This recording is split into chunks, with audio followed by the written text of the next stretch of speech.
Hello, everybody. I am CJ Powers, your host today for CJ's Corner. Of course, because it's my corner of the world that we're talking about today. Well, today we're going to go over memoirs. That's right, how to create video memoirs. The idea is to make something that is memorable for generations to come, that will remember what you felt, what you experienced. Everybody loves a great story, and you can create one. Now, we all know that slideshows and pictures cause people to snooze, and they really don't like them. And we also know that if you shoot like a wedding video that's an hour long or 2 hours long, nobody will watch it again. But if you grab the highlights, if you grab the essentials of what brings the heart out, everyone will watch it multiple times. That is what we're going to be talking about today. So let's get started.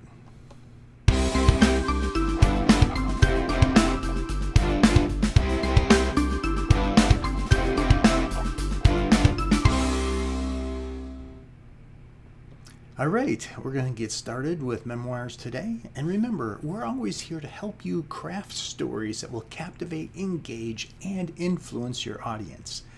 And you want to influence those grandkids and great-grandkids and great-great-grandkids, that's right. Today, we have the capability of passing on our thoughts and our feelings for generations to come.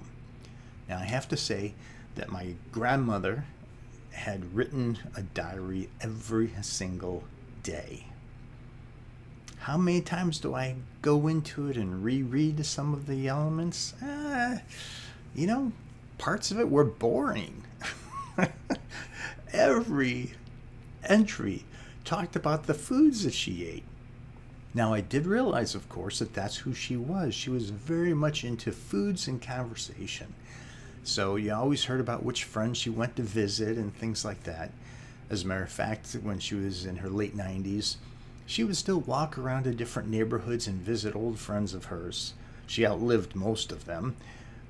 But the fact was, she took time to continually share in their life. Well, today we can share in lives electronically as well. Thanks to the digital revolution and, dare I say, 2020, people are starting to realize that it is time to take what's in your heart and share it visually. So we're going to talk about that today and see if we can't get you to set up a few memoirs that will help people in your family for generations to come understand what life was like for you back in the day. So let's get started. First, we're going to talk about the fact that there's a lot of software programs out there that will allow you to upload your pictures. You can click on things to add graphics and music. It's kind of cute. Some of it works as long as it's 10 to 20 seconds long. I wouldn't go any longer with those because there's something that's kind of empty about them. They're missing the heart. Slideshows with music just doesn't compel a person to need to watch more. As a matter of fact, some of them are using templates that are fast-paced, and if you put too many words in, the people can't read them on the screen, which means they gotta go back and pause or scan it or skim it, and nobody wants to do that. Frankly, they just want to be entertained, and they want to be amazed at the humanity of who you are or were. Now, keep in mind, when I was a little kid, my dad kept on telling me about motion pictures. And the most important thing that he said to me was, son, he said, motion pictures are captivating because they move. Now, keep in mind, when I was growing up, still photography was still the thing. If you wanted to get into motion pictures, you had to literally use film and projectors and things of that nature. That's right, long time ago. But since then, I've used over 40 different visual formats that have been invented and reinvented, changed. You might have heard of VHS and Betamax. Nowhere to be seen today for the most part, but it was part of the journey. There was always new developments that came along. So when you're starting to put together a video memoir, you got to think about movement. What can I do for movement? My personal preference is that if the thing on the screen isn't moving, then the camera ought to be moving. Just a thought.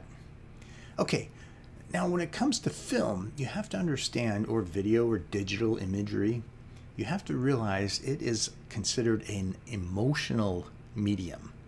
That's right, emotional. That means you have to do something that reveals the heart of who you are. Whether it's excitement because I'm wanting to share this information with you today, or whether it's something that is serious and heartfelt, that is going to turn your soul a new direction. You get the idea. You want to take advantage of the medium itself. So to do that, you have to pay close attention to your visuals, maybe the look, the feel of it, maybe the way you set up your camera, things of that nature. We can go into that in another episode. You want to deal with music that seems to be appropriate for the type of story you're going to tell, that can kind of lift the vibes of the people or get things moving in a certain direction. Then you want to make sure that what your story is can be heartfelt by the people. They want to know the real you. They want that authenticity. They want that sincerity. They want that thing that will captivate their attention and hold it and cherish it because you came across in an authentic fashion. Those things are critically important. Okay, next. Here's the thing. The strongest choice that you can make is to look at the human condition of the story you're about to tell. What was the point of growth? Or what was that aha moment? Or what was that thing that caused you to go, oh? You see, anytime there's an event that's worth sharing with other people, anytime there's that, you have to know that there was something emotional that triggered you. Well, your audience wants to know what that trigger is. They want to comprehend it. They want to be in a position where they can almost relive your moment through your eyes. As a matter of fact, some people might have been at that same event, but as it turns out, your perspective was different than theirs. So you need to give that consideration. All right, now let's move a little bit more into it. To establish this memoir, this video memoir you're going to do one memoir per topic. Because to do a 90-minute one with lots and lots of topics, frankly, will take you a long time. And if this is your first time doing it, just pick one topic, do one little mini memoir, then pick another topic another day and put that together. Maybe later you can string them all together. Maybe you can keep them always separate so people can go back to their favorite one or kind of reminisce by looking at the one that was more meaningful to them. So sometimes short and sweet is a good thing. Now, when I say short and sweet, it doesn't have to be that 10 to 20 second version that you get with these apps that make it basically a moving slideshow with music. Those are too canned, too artificial. Those have to be super short. When you're really talking from the heart, when you're sharing what is on your heart, and you're sharing an experience in a way that others are fascinated by it, you can go for several minutes. People will hold true to whatever that heartfelt thing is that you are bringing to them. Okay, so now let's talk about it from the standpoint of how do you get there? Let's ask a couple questions. You know, what was important about whatever this event is or this experience? What was important about that moment to you? You see, there had to have been something of value there for you, otherwise you wouldn't have remembered it. I remember things that caused me to be filled with fear, and I remember things that caused me to be filled with joy. And sometimes the ups and downs of it. I could tell you a story about a canoe trip that I went on. It was a 2-night canoe trip where we had to portage and everything else. I tell you what, there were parts of it that were intense and scary. There were parts of it where I thought I was going to die of thirst because of the hot sun. And there were some delightful times when I saw more stars in the sky than I had ever seen in my life. Not to mention the fact that I came out with a few more muscles because of all the rowing. But the company I had made it fun as well. We laughed, we joked, we cooked our food over an open campfire. There were a lot of benefits. If I told you some of the actual story elements from that day, you'd be fascinated, especially when there was an animal slowly coming out of the water toward us. But anyway, that's for another time. The concept is, what is the moment that makes it special? You see, if I told you about the entire trip and how we loaded the truck and how we first took a bus to the site to get the canoe and then the vehicles that were going to pick us up drove miles away down river, who cares? What people want to know is those key little highlighted moments that you remember because they were emotional for you. That's where the heart of your story is. That's what you want to work on. Okay, so when we're looking at that emotional thing, what was that emotional thing that happened? What caused that aha moment? What caused you to take it in and just appreciate it? Was it the look and feel that you had next to the waterfall? Was it the fact that everyone was laughing about just about any joke that was shared over the campfire? There's got to be a way for you to focus in and pick a couple of the items, and you can build your story around those items. Now, what can make it memorable now for your audience? This is the tough one that people have struggles with. Just because it was important for you doesn't mean it could be important for them. Or maybe it could be if it's told in just the right way. But the key is to look at it from the audience's perspective. When you go to retell the story, what will thrill them? What will inspire them? What will cause them to wonder how you responded when the waters got so shallow during the part of the canoe trip that you had to climb out and walk, and that's when the snakes were swimming along? Was I bit or was I not? Tune in next week. Anyway, you get the idea. Okay, so once we've done that, we need to think about our why. As we talk about why was that important to me, why do I still remember it, ask yourself that question over and over. Talk about the fact that, when you climbed out of the canoe and you jumped to dodge a snake, your foot caught on the rock and you suddenly realized you cut yourself open and you were bleeding, so you had to climb back into the canoe and trust your buddy to get you out of there. That is clearly a memorable moment. But ask, why was that memorable? Was it because you're a self-made person and to allow someone else to take care of you when you were supposed to be the rugged guy that could handle anything? Was that what made it memorable? Or was it the fact that when you cut your foot open on a rock because you were dodging a water snake, could it be that you were worried about infection? So you see how I'm keep on asking myself that why? And in that moment, I can understand a couple points that caused me to remember that moment. And as I remember it, then I can say, when I'm building my story, how would I tell that so that you can feel, the audience can feel, that my experience was nerve-wracking during that part of the story. It was the hot sun was pounding down on me, and my throat was getting dry, and my backpack was too far back in the canoe to reach my water bottle. So it just kept on going forward, and all of a sudden, we got into this nesting area with these water snakes that started coming right toward us. One of them started to try and climb up into the boat, and we had to paddle faster. And we hit ground, we hit rock. We had to get out of the canoe, and we saw the snakes headed toward us. I twisted quickly to slap my paddle against the water to send the snakes away.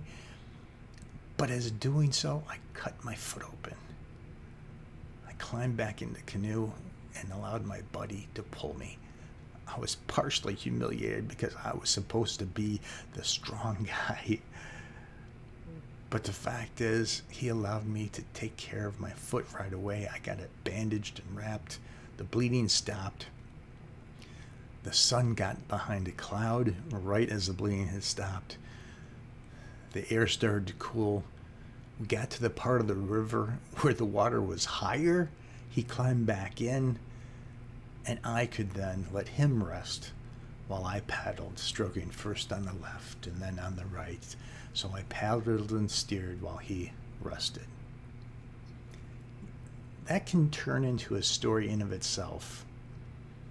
And yet my story continues because the canoe trip was a 2-night canoe trip. You get the idea. Ask yourself the whys so you can find out what that key element is. Now, I just briefly made up that story for you as I was talking. Well, when I say made up, I mean it did happen to me. What I mean by making it up, the order in which I told it and how I told it, I just made up on the spot. So that might have been good, might not have been good. So I recommend you record yourself sharing that same story 3 times. There's a reason for it, and we'll get into it in just a moment.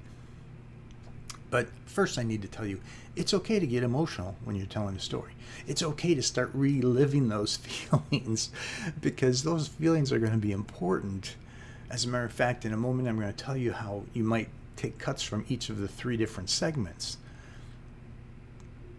The reason is sometimes that emotional moment will hit in a unique way in one of the takes and not the others, and you'll want to capture that portion of the story. Okay, so now your story, it's going to kind of become more of a, I don't want to say it'll become more factual as you go, but certainly the more you tell the story, the emotions are going to start to dwindle. You're going to start telling the story in faster pieces. In other words, you won't be talking over and over and over again on certain things. Or I remember one time I was sharing a story about going to a millionaire's house for the first time and how I was going down his driveway, and the driveway kept on going and going and going. And I was driving and I was amazed at how many trees and outbuildings I was passing as I was still going down to the driveway down to the mansion.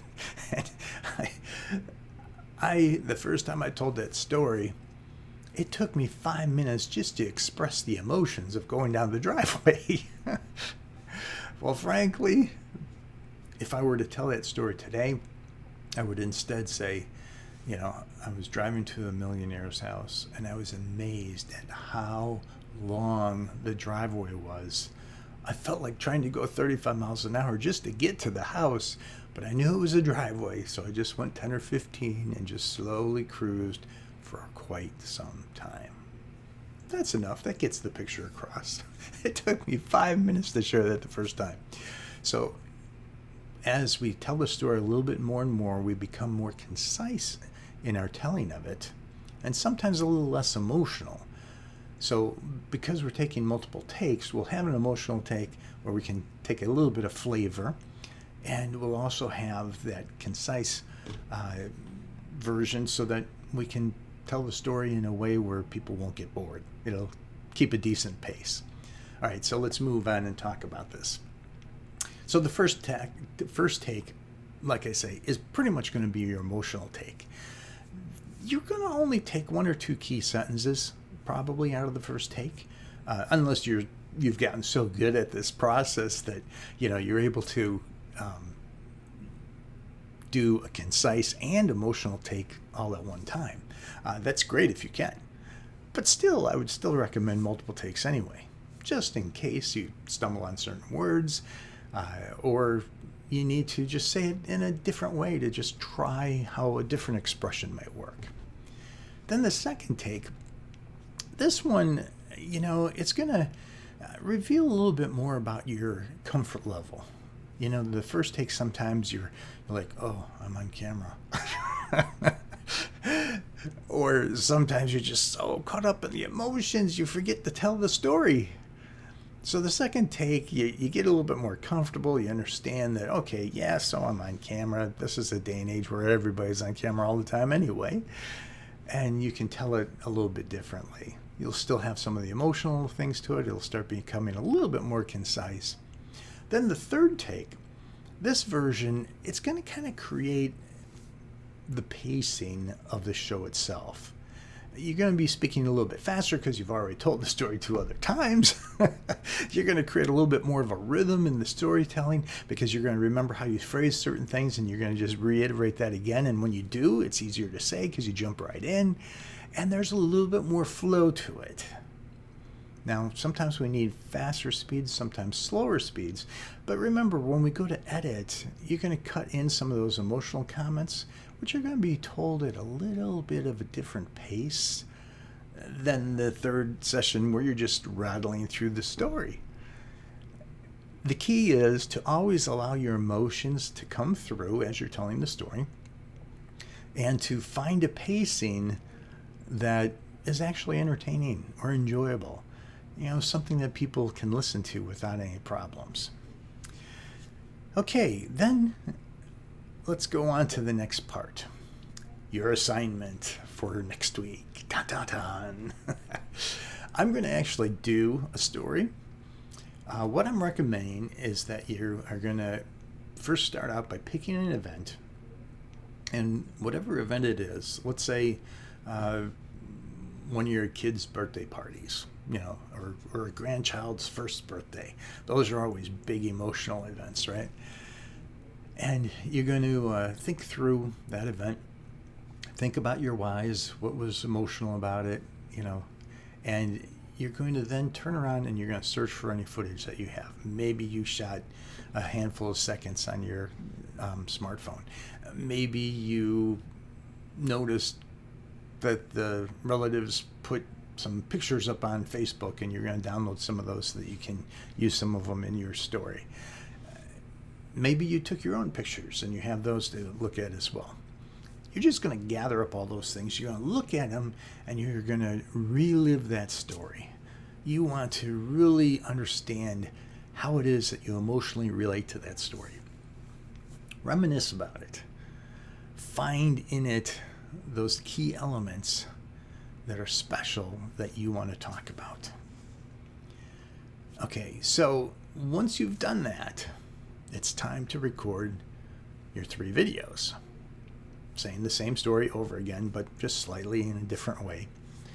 When you go to record the video, you can look at the camera if you want to talk to the camera, or you can set things up so you can kind of do one of these side shots where you're talking to someone else off camera. It's okay, it doesn't matter. Later on, I'll talk to you about how to edit it, how to give it a certain look and feel, how to put music to it, and so on. Okay, you got all that? Okay, I just realized that. There we go. So, it looks like that's it from my notes for today. Thank you very much for showing up. Get on your assignment, and next week we'll go through how to put the story together. Until then, have a great week.